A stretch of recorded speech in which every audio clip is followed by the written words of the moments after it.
Avant même que les premiers codes ne soient gravés dans la pierre, avant que les cités n'apprennent à se dresser hors de la boue, avant que les rois n'aient l'audace de croire que l'ordre pouvait être imposé par le sceptre, il y eut la lumière. Non pas la tiédeur enveloppante d'un foyer, ni la douceur réconfortante, mais la clarté. Une clarté tranchante, révélatrice, une vérité à laquelle il était impossible d'échapper. Les Hellènes, les Grecs d'autrefois, ne concevaient pas la lumière comme une bénédiction tendre. Être illuminé, c'était être mis à nu. Cela signifiait que les défauts ne pouvaient plus se dissimuler dans l'ombre complice, que les mensonges s'effondraient sous l'examen minutieux de la raison, et que chaque acte, tôt ou tard, serait mesuré à l'aune d'une échelle bien supérieure à celle des hommes. De cette clarté fondamentale naquit un Dieu dont la seule présence allait transformer le monde, calmement, sans fracas ni signes avant-coureurs. Son nom était Apollon. Apollon ne fit pas son entrée fracassante comme les divinités de l'orage ou de la guerre. Il n'y eut point de tonnerre pour annoncer son avènement. Nulle déchirure de la terre sous ses pas divins. Au contraire, les choses se mirent simplement à s'agencer avec une logique implacable. Le bruit diffus devint musique structurée. L'instinct brut se mua en rituel codifié. La conjecture approximative céda la place à la prophétie certaine. Partout où l'influence d'Apollon s'établissait, le monde gagnait en netteté, s'ordonnait, se définissait avec une clarté nouvelle, et devenait, par conséquent, infiniment moins indulgent. Les Grecs croyaient qu'Apollon se tenait au cœur même de la civilisation. Il était consulté par les monarques et les législateurs, recherché par les guérisseurs et les artistes, et redouté par ceux qui franchissaient des frontières invisibles dont ils ignoraient l'existence même. Ses conseils apportaient la clarté, mais jamais le réconfort. Ses réponses révélaient des chemins à suivre, mais n'expliquaient que très rarement le prix à payer pour les parcourir. Ce qui distinguait Apollon n'était ni la cruauté ni la bienveillance, mais l'inévitabilité. Il n'avait nul besoin de menacer ou de persuader. Lorsque son jugement arrivait, il le faisait en silence, se déroulant dans le temps, ne laissant aucune place à l'appel. La peste se propageait sans bruit. Les prophéties ruinaient des existences, mot après mot. Le châtiment ne venait pas dans la fureur, mais dans la précision. Ceci n'est pas le récit d'un Dieu clément. C'est celui d'une clarté imposée et d'un ordre établi sans la moindre excuse. C'est l'histoire d'Apollon, un Dieu dont la lumière a édifié la civilisation et dont l'ombre, froide et implacable, planait juste derrière elle. L'histoire d'Apollon ne débute pas par la lumière, mais par l'exil. Avant qu'il ne soit vénéré, avant que son nom ne soit prononcé avec révérence, sa mère, Léto, est traquée sans merci à travers le monde. Léto n'avait commis aucun crime. Pourtant, partout où elle se rendait, la terre la rejetait. Les fleuves refusaient de refléter son image. Le sol s'endurcissait sous ses pas meurtris. Les cités fermaient leurs remparts devant elle, non par haine, mais par une peur panique d'une puissance supérieure. Le crime de Léto n'était pas la rébellion ou l'ambition, mais l'intimité. Zeus l'avait prise pour amante, et elle portait désormais ses enfants divins. Ce faisant, elle était devenue le rappel vivant et insupportable de la trahison conjugale. Héra, reine des dieux, ne la foudroya pas. Elle choisit un châtiment bien plus pernicieux, elle rendit Léto intouchable. Aucune terre ne pouvait l'abriter, nulle cité la recevoir, aucun lieu ancré au sol n'était autorisé à reconnaître son existence même. Ce n'était pas la rage qui motivait cette sentence, mais la volonté de contrôle, un message envoyé aux dieux comme aux mortels. Même l'innocence n'offrait aucune protection contre la reine de l'Olympe. Elle erra ainsi, enceinte et épuisée, portant deux vies divines tandis que le monde entier feignait son inexistence. La cruauté était silencieuse, systématique, d'une efficacité terrible. Même les autres dieux hésitaient à intervenir. Nul ne voulait devenir la cible suivante de la vengeance d'Héra. Les jours s'étirèrent. La douleur se fit plus profonde. Pourtant, il n'y avait aucun endroit où s'arrêter. Enfin, après des jours et des nuits d'errance, apparut l'improbable. Non pas un sanctuaire, mais une exception aux lois. Une petite île flottant sur la mer, libre de toute attache, sans propriétaire. Elle n'était fixée à aucune terre, ni revendiquée par aucune puissance, et put ainsi se soustraire aux limites de la malédiction d'Héra. Cet endroit n'était que Délos, ou d'eau, instable, délaissé, à peine réel. C'est là que Léto s'effondra, les flancs déchirés par l'enfantement.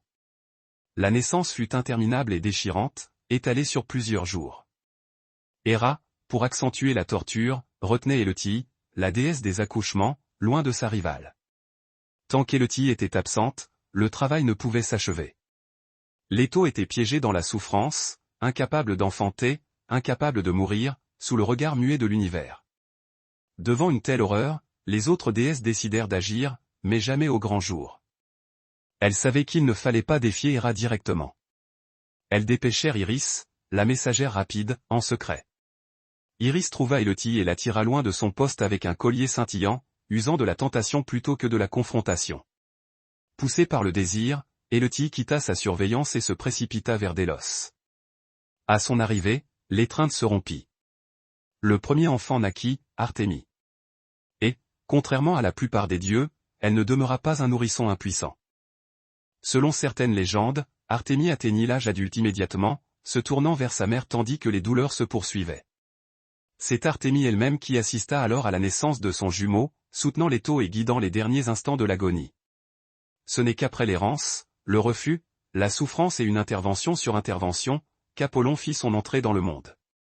Et à cet instant précis, tout bascula. Les sources antiques racontent qu'Apollon grandit presque instantanément, comme si l'enfance ne pouvait le contenir. En quelques jours, il se tenait debout, Dieu dans sa plénitude, s'emparant de l'arc et de la lyre comme s'il n'avait jamais fait qu'attendre son arrivée. Ce n'était pas un enfant découvrant le monde, c'était une présence divine qui y faisait irruption. Délos, autrefois flottante et insignifiante, devint sacrée au moment même où les pieds d'Apollon la touchèrent. L'île ne dériva plus. Elle fut ancrée, non par des chaînes ou des racines terrestres, mais par l'importance conférée par le dieu. Le lieu qui avait abrité une mère traquée devint l'un des sites les plus vénérés de l'Hellade, par la seule grâce de sa naissance. Apollon n'est pas né dans le confort, mais dans le rejet. Sa première leçon ne fut pas la gentillesse, mais l'endurance. Sa première confrontation avec le monde ne fut pas la miséricorde, mais l'injustice imposée par la puissance. Et il ne l'oublia jamais. Dès le commencement, Apollon comprit une vérité fondamentale, l'ordre est imposé, non donné. Le respect est forcé, non demandé. Et la souffrance, une fois constatée, exige une réponse, souvent radicale. Le dieu de la lumière entra dans le monde non comme une bénédiction, mais comme une réplique, et il allait bientôt commencer à agir. Apollon n'eut jamais besoin de s'annoncer parmi les dieux. Sa présence était perçue avant même d'être interrogé. Il ne dominait pas par la taille, ni n'intimidait par la fureur. Il se tenait simplement là, et l'espace autour de lui semblait s'ordonner de lui-même, atteignant un point d'équilibre parfait. Là où d'autres dieux paraissaient lourds de puissance ou sauvages de mouvement, Apollon était exact, comme une chose mesurée avec soin et délibérément posée. Il apparaissait éternellement jeune, préservé par l'âge ou l'usure non pas la jeunesse de l'innocence, mais celle de la permanence. Le temps circulait autour de lui, jamais à travers lui. Son corps était mince, parfaitement équilibré, discipliné, bâti pour la précision plutôt que pour la force brute. Il n'y avait rien d'excessif chez Apollon, rien de superflu. Son visage était calme, presque lointain, non pas froid, mais indéchiffrable. Son expression trahissait rarement l'émotion, car Apollon réagissait peu. Il observait, il jugeait, et lorsqu'il agissait, il était clair que la décision avait été prise bien avant que le moment ne survienne.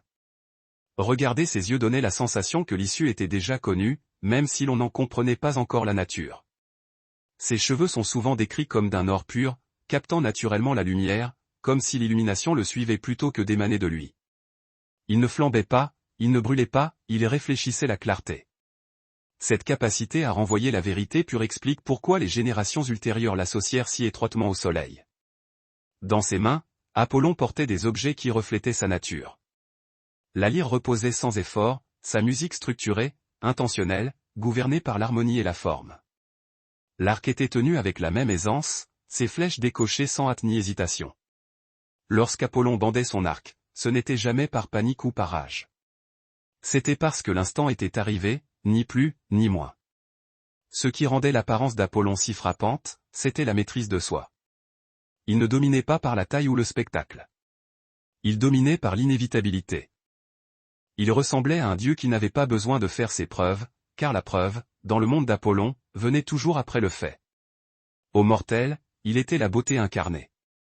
Aux artistes, la perfection absolue. Aux rois et aux cités, il était l'autorité rendue visible. Mais sous cette splendeur se cachait quelque chose de beaucoup moins réconfortant. Apollon ressemblait à la manière dont le jugement est perçu lorsqu'il est calme, certain et déjà scellé. Apollon ne se pressait jamais. Il n'était pas lent, mais il n'était jamais en retard. Lorsqu'Apollon agissait, cela ressemblait moins à une décision prise dans l'instant qu'à l'étape finale et logique d'un processus qui avait déjà suivi son cours. Il prisait le contrôle par-dessus tout, non pas la domination forcée, non pas le chaos, mais l'équilibre maintenu par une discipline intransigeante. Apollon ne tolérait pas l'excès, qu'il provienne de l'arrogance, de l'ignorance ou de la défiance. Là où d'autres dieux répondaient émotionnellement, Apollon répondait de manière corrective, avec la froideur d'un chirurgien. Ces châtiments n'étaient pas des caprices, c'étaient des ajustements nécessaires. C'est pourquoi ces dons étaient si dangereux. Apollon apporte la lumière, mais pas la chaleur du foyer. Sa présence aiguise le monde, le ramenant brutalement à ce qui est vrai et à ce qui est faux. Les mensonges ne survivent pas longtemps sous son regard. L'auto-illusion non plus. Se tenir devant Apollon, c'était se sentir exposé, pas encore jugé, mais vu avec une clarté suffisante pour que le jugement devienne inéluctable. Il parlait par la prophétie, mais jamais sans ambiguïté. Ses oracles ne mentaient pas, mais ils n'expliquaient pas. Apollon révélait les dénouements sans dévoiler les sentiers, les futurs sans mode d'emploi. Les rois et les cités s'approchaient de lui en quête de certitude, pour découvrir que savoir ce qui allait arriver ne signifiait pas savoir comment l'éviter. Ces prophéties ne sauvaient pas les gens du destin. Elles les y guidaient implacablement. En tant que dieu de la guérison, Apollon détenait le pouvoir de restaurer le corps et d'apaiser l'esprit. Mais cette même main pouvait tout aussi aisément libérer la maladie. La peste, dans les mythes d'Apollon, ne se propage pas de manière irrationnelle ou chaotique. Elle se meut avec intention. Elle frappe là où les frontières ont été franchies, où le respect a fait défaut, où l'ordre a été ignoré. Guérison et maladie ne sont pas des opposés pour Apollon, ce sont des outils tirés de la même autorité. La musique et l'art tombaient également sous son autorité, mais même là, l'influence d'Apollon était structurée. Il inspirait une beauté qui obéissait à la forme, une harmonie qui respectait les règles, une création qui reconnaissait ses limites. Lorsque les mortels oubliaient ses limites, lorsque le talent se transformait en orgueil, Apollon ne débattait pas avec eux. Il les rappelait à l'ordre. C'est pourquoi il était tant redouté. Même lorsqu'il était admiré, Apollon n'avait pas besoin de l'adoration pour se sentir puissant. Il avait besoin d'alignement. Quand le monde progressait comme il se doit, il était silencieux. Quand il déviait, il intervenait. Non pas bruyamment, non pas dramatiquement, mais avec détermination. Sa présence était sentie le plus fortement, non pas quand il arrivait, mais quand quelque chose s'achevait soudainement et de façon définitive. En définitive, Apollon n'était pas cruel. Il était exact. Et dans un monde façonné par les dieux et les mortels, l'exactitude pouvait être terrifiante. Les liens les plus profonds d'Apollon se sont noués tôt et sous la pression. Il est le fils de Zeus, bien sûr, mais c'est sa mère, Léto, qui façonna son caractère. Apollon n'oublia jamais ce que le monde lui fit subir, comment il se détourna, obéissant à la peur plutôt qu'à la justice. Le manque de respect envers Léto n'était pas un sujet qu'il pesait ou débattait. C'était un affront auquel il répondait promptement et intégralement. À ses côtés se tient sa sœur jumelle, Artémie. Leur lien est silencieux et absolu, forgé avant même qu'ils ne revendiquent un domaine. Nés ensemble dans l'exil, ils agissent ensemble dans le jugement. Apollon apporte la clarté et l'intention. Artémie apporte la rapidité et la finalité. Quand le châtiment vient de l'un, l'autre n'est jamais loin.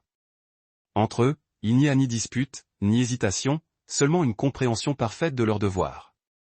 Malgré toute sa beauté, la vie romantique d'Apollon est marquée par la distance et la perte, car lorsque le dieu désire, ce n'est pas une passade. C'est absolu, focalisé, et le monde y réagit en conséquence, souvent par la fuite. Avec Daphné, la poursuite fut incessante et épuisante. Frappé par la flèche du désir d'héros, Apollon la suivit à travers forêt et rive.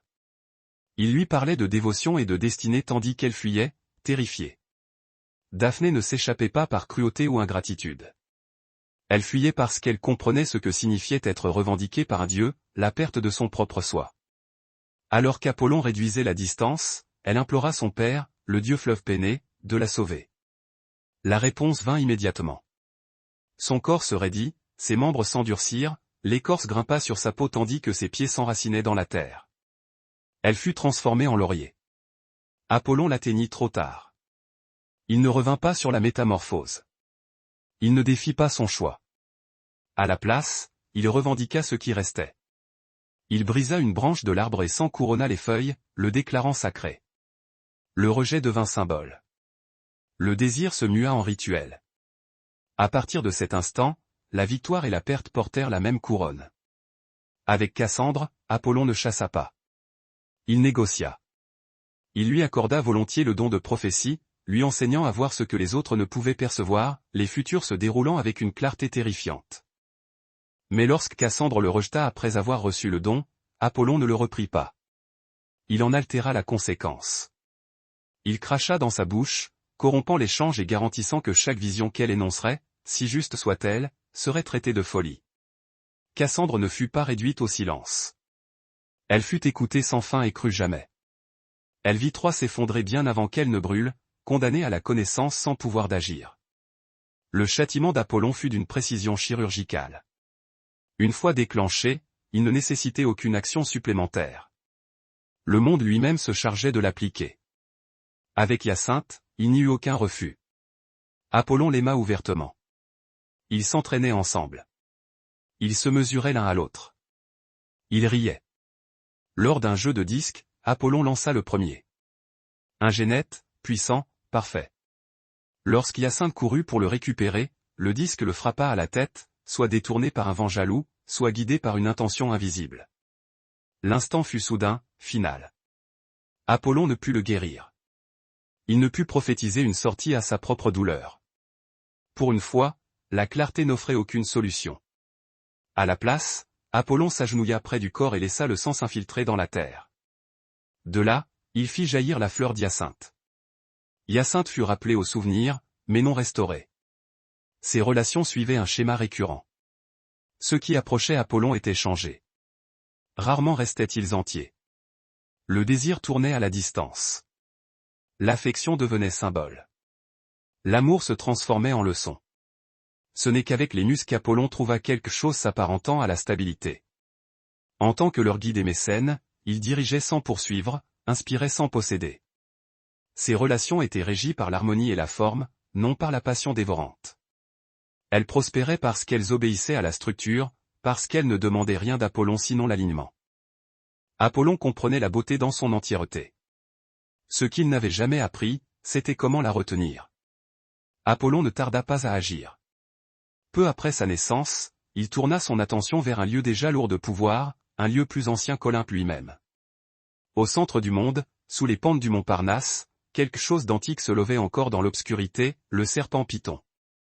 Python n'était pas une simple bête monstrueuse, il était le vestige d'un ordre ancien, lié à la terre profonde, dépositaire d'une forme de prophétie antérieure à Apollon. Instinctive, chtonienne et incontrôlée. C'était un monde où la vérité jaillissait violemment plutôt que de se clarifier. Où les visions submergeaient au lieu d'instruire, où le pouvoir ne répondait à aucune loi ou autorité au-delà de la terre elle-même. Le serpent gardait Delphes, un site sacré qui murmurait des vérités sans structure, des révélations sans discipline, une connaissance qui ne pouvait être ni interprétée ni contenue. Ce genre de pouvoir ne pouvait pas exister dans le monde d'Apollon, un monde construit sur la révélation mesurée, la prophétie ritualisée et une clarté qui pouvait être comprise, gouvernée et appliquée.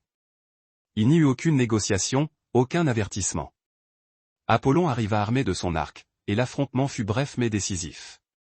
Flèche après flèche frappa le serpent jusqu'à ce que Python s'effondre, son corps s'enfonçant dans la terre qu'il avait autrefois régie. Avec sa mort, quelque chose de fondamental changea. Une voix ancienne fut réduite au silence. Une autorité archaïque fut effacée. Mais l'acte ne fut pas sans conséquence. Python était sacré et sa mort n'était pas une simple victoire sur un monstre. Le serpent était lié à Gaïa, gardien d'une prophétie née de la terre, et son sang souillait un sol qui était saint bien avant l'arrivée d'Apollon. Ce n'était pas le massacre d'une bête, mais la fin d'une autorité ancienne. Et même Apollon n'était pas au-dessus des lois qui régissent de tels actes. Pour avoir tué un être chtonien sur un sol sacré, Apollon dut répondre de son geste. Il se soumit au jugement de Zeus, non pour annuler l'acte, mais pour en reconnaître le poids. Le crime ne fut pas puni par la destruction ou l'humiliation, mais par la purification. Apollon fut banni de Delphes et envoyé en exil pour subir un nettoyage rituel, reconnaissant ainsi que du sang sacré avait été versé et que l'ordre ne pouvait être revendiqué sans conséquence. L'autorité, même divine, devait d'abord être légitimée. Ce n'est qu'après cette période de purification qu'Apollon revint.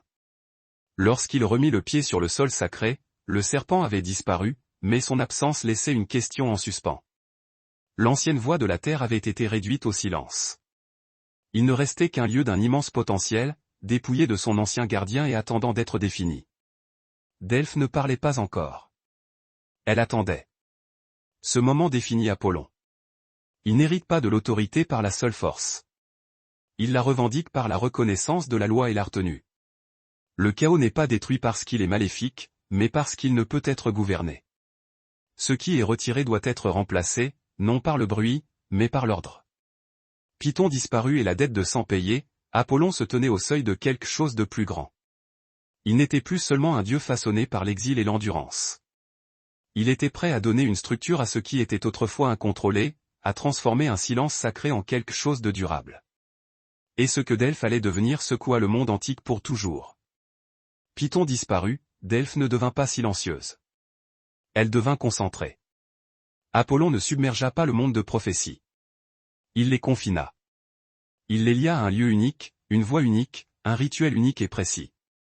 La vérité ne s'élèverait plus librement de la terre. Elle serait prononcée selon les termes d'Apollon.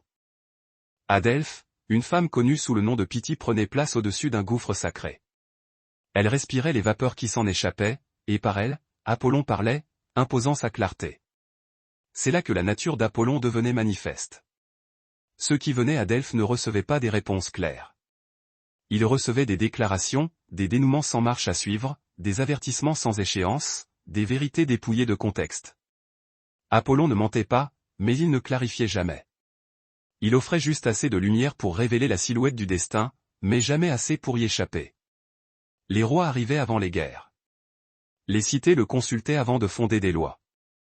Les généraux cherchaient l'assurance et repartaient avec l'incertitude aiguisée jusqu'à l'inévitabilité. Encore et encore, le schéma se répétait. La prophétie était énoncée. Elle était mal comprise. Et en tentant de l'éviter, elle se réalisait. Apollon n'intervenait pas pour corriger ces incompréhensions. Il les permettait, car Delphes n'avait pas pour but de sauver les mortels du destin. Son but était de leur rappeler que le destin existait, qu'ils le comprennent ou non. Le rôle d'Apollon n'était pas de guider l'humanité en douceur.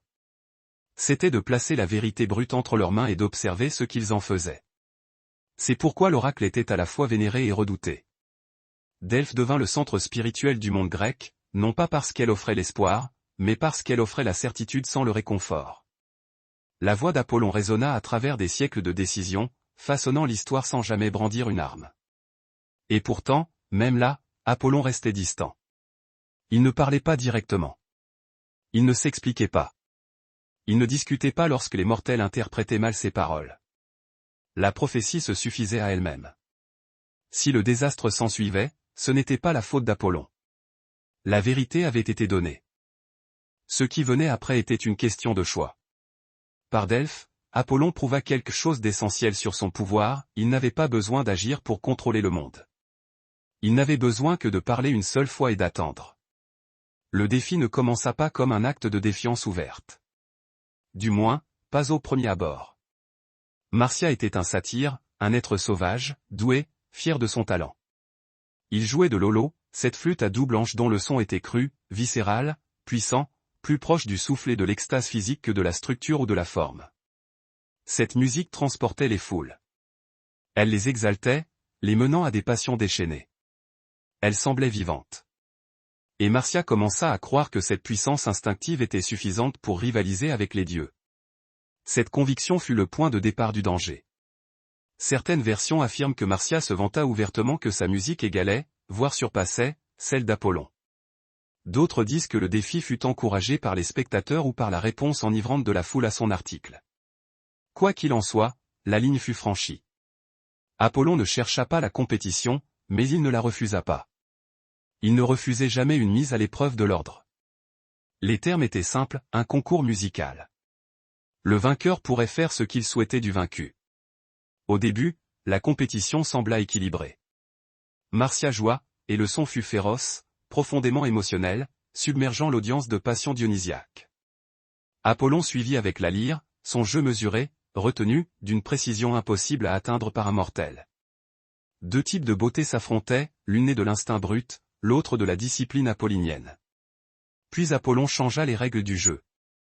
Il retourna sa lyre à l'envers et sa mélodie continue de s'épanouir sans la moindre faille. Marcia, lui, ne peut maintenir l'égalité. La nature brute de son instrument, l'holo, ne le permet pas. Certains récits rapportent qu'Apollon joignit sa voix à la musique, un supplément de pureté que Marcia ne pouvait qu'entendre, sans l'égaler. Le verdict est prononcé, rapide et définitif. Le concours s'achève sur la victoire d'Apollon. Ce qui suit n'est pas l'éruption d'une colère incontrôlée, ni une cruauté gratuite. C'est l'exécution d'une loi. C'est l'ordre qui se fait action. Marcia est attachée à un pin. Apollon procède à l'écorchement, dénudant le corps de la peau protectrice jusqu'à ce que les muscles et le sang palpitent à l'air libre.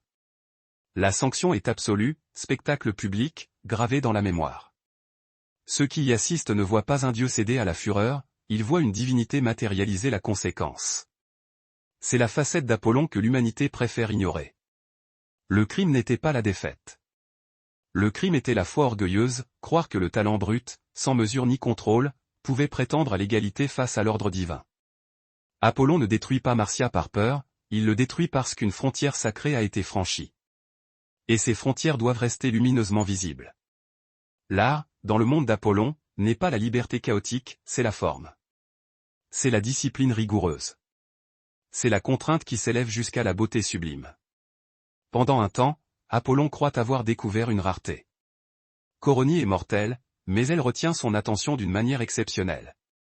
Apollon ne la poursuit pas à l'aveugle, il observe, il choisit, et lorsqu'il s'engage, c'est totalement.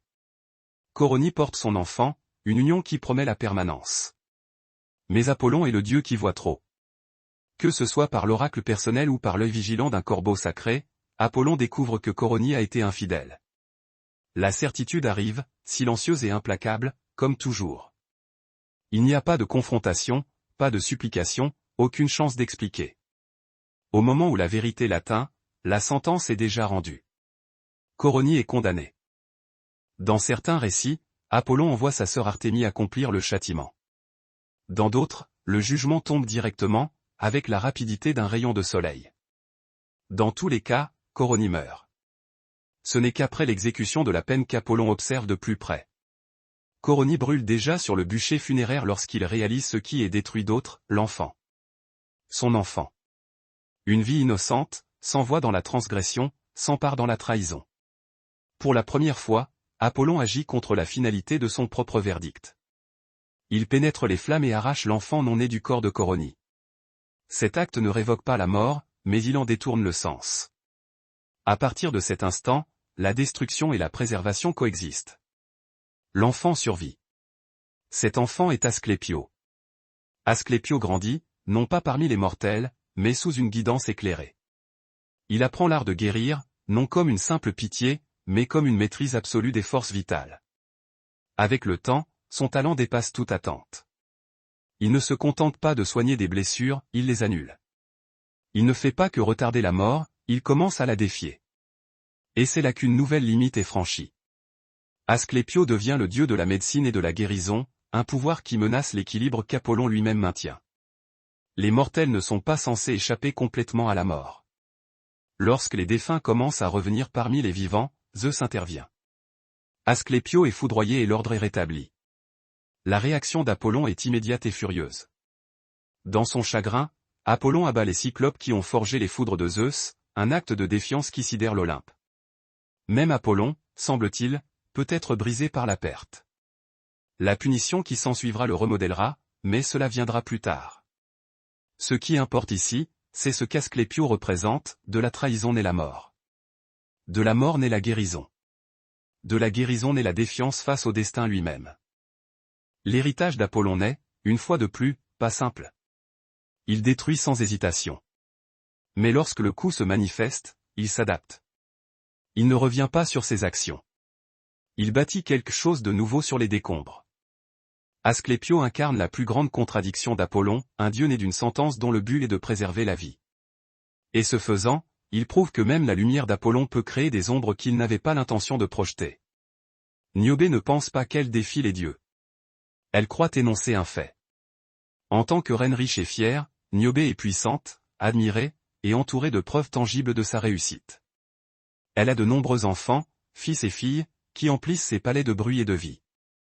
À l'inverse, Leto n'en a que deux, Apollon et Artémis. Pour Niobé, la comparaison est flagrante, et elle la formule à voix haute, pourquoi Leto devrait-elle être honorée davantage qu'elle? Pourquoi adresser des prières à une femme qui a si peu à montrer? Niobé ne maudit pas Leto, elle ne la menace pas. Elle la rejette simplement. Apollon perçoit l'insulte instantanément, non parce qu'elle est forte, mais parce qu'elle est chirurgicalement précise. Ce n'est pas l'ignorance. C'est l'arrogance parlée avec certitude. Et Apollon comprend ce que Niobé ignore, l'abondance ne fait pas la valeur. La vénération ne s'acquiert pas par le nombre. Il ne confronte pas Niobé, ni ne la met en garde. Au lieu de cela, lui et Artémis agissent. Apollon prend les fils de Niobé. Artémis prend ses filles. Les flèches sont rapides, nettes, inéluctables. Un par un, les enfants s'effondrent, chaque mort finale, chaque silence plus lourd que le précédent. Il n'y a pas de chaos dans ce massacre, pas de frénésie vengeresse. Il est accompli avec la même précision calme qui définit tous les jugements d'Apollon. Ce n'est qu'une fois l'acte terminé que Niobé comprend l'étendue de son blasphème. Elle supplie. Elle pleure. Elle s'accroche au corps de ses enfants, comme si le chagrin pouvait défaire la conséquence divine. Mais Apollon ne rend jamais ce qui a été pris. Le châtiment n'était pas destiné à enseigner par la peur, mais à restaurer l'équilibre cosmique. Niobé est laissé en vie. C'est là que réside la vraie cruauté. Submergée par une douleur qui ne connaît pas de fin, elle est transformée en pierre, figée dans un deuil éternel, des larmes coulant toujours de ses yeux de marbre. Même alors, Apollon n'intervient pas. La leçon perdure tant que la pierre reste. Cette histoire n'est pas une question de vengeance. C'est une question de hiérarchie. Le crime de Niobé n'était pas seulement la fierté, c'était la comparaison. La conviction que la valeur divine pouvait être mesurée, pesée et dépassée. Apollon répond à cette croyance par l'absolu, un rappel que les dieux ne sont pas des rivaux dans un concours, mais des points fixes. Ceux qui tentent de s'élever en les rabaissant ne s'élèvent pas. Ils sont effacés. En fin de compte, Niobé est commémoré non pas pour ses enfants, mais pour son silence pétrifié. Et l'avertissement d'Apollon est sans équivoque, le respect n'est pas optionnel, et lorsqu'il est retiré, il n'est jamais rendu. Hermès est à peine né qu'il décide de tester Apollon. Tandis que les autres dieux célèbrent encore son arrivée, Hermès s'échappe de son berceau, pensant déjà plus vite que quiconque ne l'imagine. À la tombée de la nuit, le bétail d'Apollon a disparu, conduit à reculons pour brouiller les pistes, et caché avec soin. Le vol est si net qu'il en est presque espiègle. Apollon le remarque immédiatement. Non pas parce qu'il panique ou qu'il cherche frénétiquement. Il sait simplement que quelque chose a bougé. Quelque chose est désaligné dans la structure du monde. Il suit donc la perturbation jusqu'à sa source, jusqu'à se retrouver face à un dieu enfant qui sourit sans crainte. Hermès nie tout. La dénégation est absurde. La preuve est évidente. Et pourtant, Apollon ne le foudroie pas. Il ne le punit pas. Au lieu de cela, il écoute. Pour la première fois, Apollon rencontre une force qui ne se résout pas par la correction ou la conséquence brutale. Hermès est rusé, certes, mais surtout, il est inventif. Il plie les règles au lieu de les briser. Il transforme la transgression en possibilité. Lorsqu'Hermès produit la lyre, instrument créé à partir d'une carapace de tortue et de boyaux tendus, l'instant bascule. Apollon entend la musique et s'arrête net. Le son est structuré mais joueur, discipliné mais vivant. Il obéit à l'harmonie, mais il n'est pas rigide. Pour Apollon, ce n'est pas de la rivalité, ni une offense. C'est de la reconnaissance. Il perçoit chez Hermès quelque chose de rare, une expression différente de l'ordre, une force qui se déplace plutôt qu'elle ne reste figée. Le bétail n'a plus d'importance. Apollon accepte la lyre et, en retour, accorde à Hermès l'autorité sur le troupeau. Ce qui avait commencé par un vol se termine par un échange. Ce qui aurait pu être un châtiment devient un partenariat. La frontière a été franchie, mais au lieu d'être renforcée par la violence, elle est redessinée par l'art. Cette histoire est facile à négliger, mais elle révèle un élément essentiel, Apollon n'est pas totalement inflexible. Lorsque le chaos menace l'ordre, il le détruit. Lorsque la créativité remodèle l'ordre sans le briser, il s'adapte. Hermès ne défie pas l'autorité d'Apollon, il la complète. Et Apollon, pour une fois, permet à quelque chose de nouveau de se tenir à ses côtés. C'est l'une des rares fois où Apollon rit. Et peut-être la seule fois où une transgression se termine sans sang versé. Lorsque la guerre de Troie commence, Apollon ne se précipite pas sur le champ de bataille. Il observe depuis les hauteurs. Contrairement aux dieux avides de gloire ou de destruction, l'intérêt d'Apollon n'est pas la victoire pour elle-même. Il se soucie de l'alignement, de savoir si les événements se déroulent comme ils le devraient, selon le schéma du destin. Et dès le début, quelque chose cloche. Les Grecs deviennent arrogants. Leurs chefs agissent comme si les dieux étaient des outils plutôt que des forces cosmiques. Les frontières sont franchies, silencieusement mais à répétition. Apollon répond comme il le fait toujours. Lorsqu'Agamemnon refuse de rendre une femme captive prise à l'un des prêtres d'Apollon, l'offense n'est pas émotionnelle, elle est d'ordre procédural. Une ligne sacrée a été ignorée. Il descend de l'Olympe, bande son arc d'argent, et décoche des flèches non pas sur les soldats, mais dans l'air, au-dessus du camp grec. La peste se répand silencieusement. Les hommes s'effondrent sans blessures visibles. Des feux brûlent jour et nuit pour contenir ce qu'Apollon a libéré. Ce n'est que lorsqu'Agamemnon cède et s'humilie que la maladie s'éteint. Tout au long de la guerre, Apollon reste mesuré, mais décisif. Il protège les guerriers troyens lorsque leur destin n'est pas encore arrivé. Il guide les flèches lorsque l'équilibre l'exige. Dans certains récits, il se tient aux côtés de Paris, stabilisant sa visée alors que la flèche s'envole vers Achille. Le plus grand guerrier de cet âge ne tombe pas dans un combat singulier, mais à un moment qui arrive exactement quand il le doit. C'est Apollon dans sa forme la plus distante. Il ne se bat pas comme Arès, le dieu du sang. Il ne complote pas comme Athéna. Il impose le résultat. Le destin avance parce qu'Apollon l'y autorise. Lorsqu'il intervient, ce n'est pas pour modifier la destinée, mais pour empêcher quiconque de s'y soustraire. Même ses loyautés reflètent cela, il favorise Troie non par sentiment, mais parce que sa chute doit arriver au moment juste, non par l'arrogance grecque ou la négligence divine.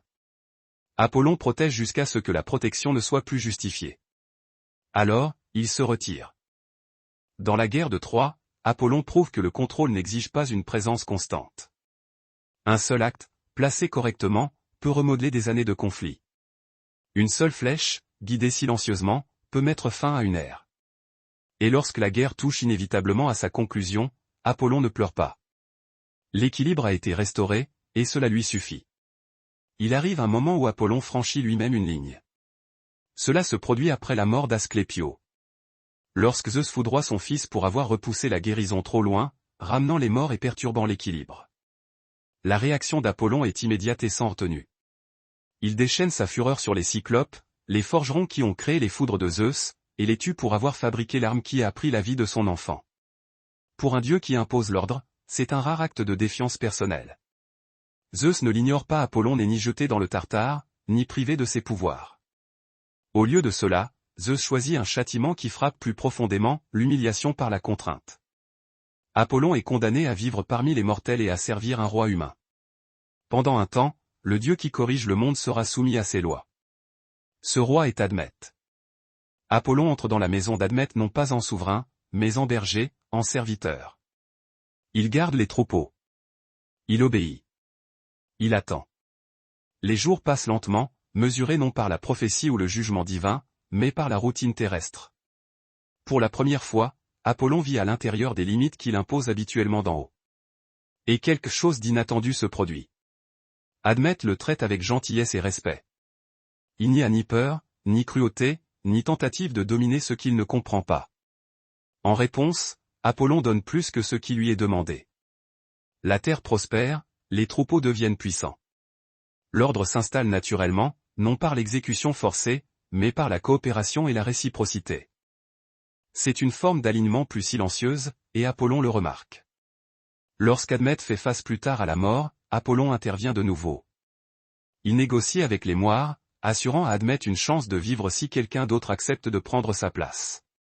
C'est une exception dangereuse qui coûte presque tout à Admète lorsque personne ne se porte volontaire, sauf son épouse, Alceste. Même alors, Apollon ne force pas le résultat. Il crée l'ouverture et se retire.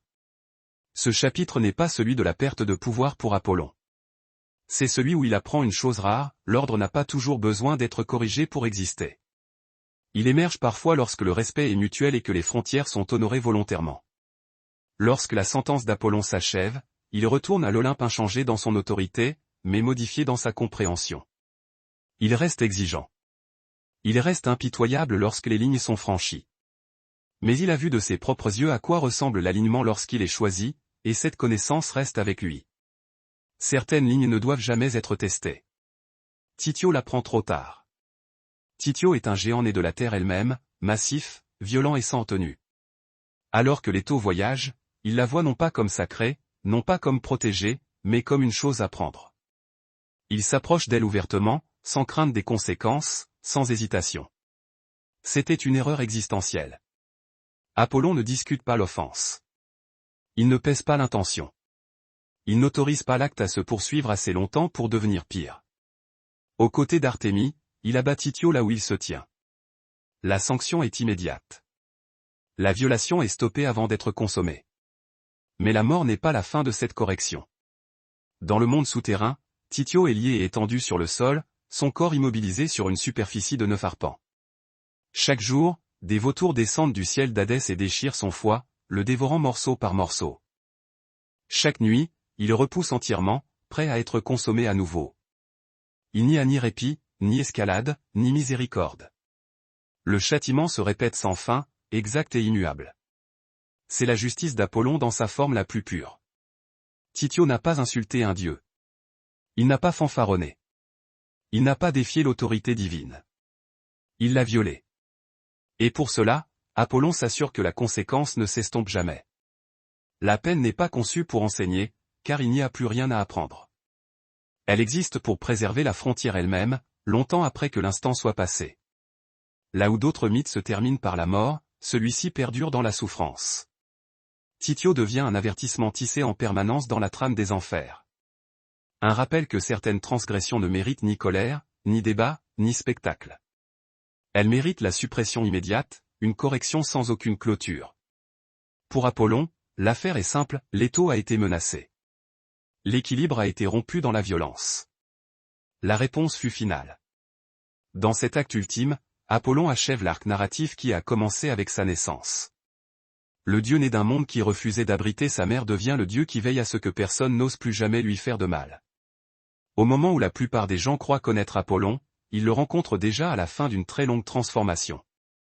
Aujourd'hui, Apollon est souvent retenu comme le dieu solaire, calme, beau, artistique, symbole de clarté et d'harmonie.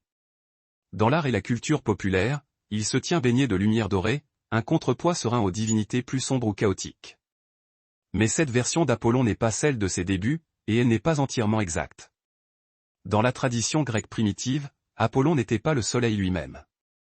Ce rôle appartenait à une figure bien plus ancienne, Hélios, le titan qui tirait physiquement le soleil à travers le ciel chaque jour dans son char flamboyant.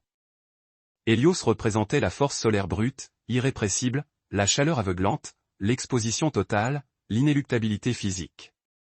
Apollon, par contraste, représentait quelque chose de bien plus contrôlé.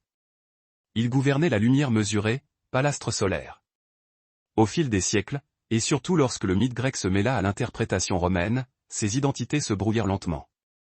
Apollon absorba l'imagerie solaire non pas parce qu'il remplaça Hélios directement, mais parce que son domaine de la clarté et de l'ordre faisait de lui un dieu philosophique de la lumière. Là où Hélios brûlait, Apollon mesurait. Là où Hélios révélait tout en une seule fois, Apollon ne révélait que ce qui était nécessaire à la structure.